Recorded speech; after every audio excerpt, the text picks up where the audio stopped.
বীরভূমের চন্দ্রপুর থানার অন্তর্গত বরঘাটা গ্রামে এক অস্বাভাবিক বাছুরের জন্ম হয়েছে। স্থানীয় ঘোষ পরিবারের গাভীর গর্ভ থেকে জন্ম নেওয়া বাছুরটিকে ঘিরে এলাকায় চাঞ্চল্য সৃষ্টি হয়েছে। বাছুরটির শারীরিক গঠন স্বাভাবিকের থেকে কিছুটা ভিন্ন হওয়ায় বিষয়টি নিয়ে কৌতূহল দেখা দিয়েছে স্থানীয় বাসিন্দাদের মধ্যে।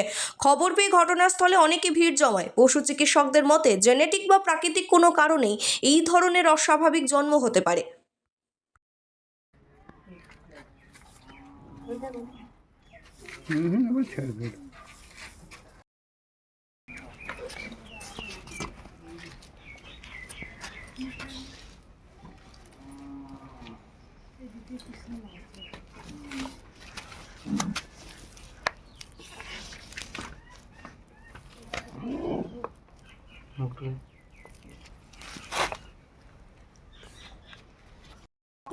বলছি এই বাছুরটা এমনি হওয়ার কারণ কি? হয়তো বলতে পারছি না, তবে ডাক্তার ট্রিটমেন্ট কিছু তো করা হয় না। হঠাৎ দেখা গেল যে বাচ্চা প্রসব হওয়ার পর থেকে এরকম হয়ে গেল।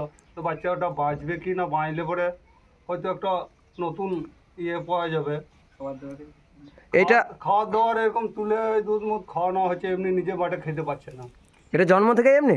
হ্যাঁ, জন্ম থেকে, বাচ্চা হওয়ার পর থেকে এরকম হয়ে গেছে। এটা আগে হয়েছে আপনাদের গ্রামে? না, এর আগে হয়নি, তবে কিছুদিন বহুদিন আগে একটা হয়েছিল, বাচ্চা বাঁচে নাই, রাক্ষসের মতন হয়েছিল। ও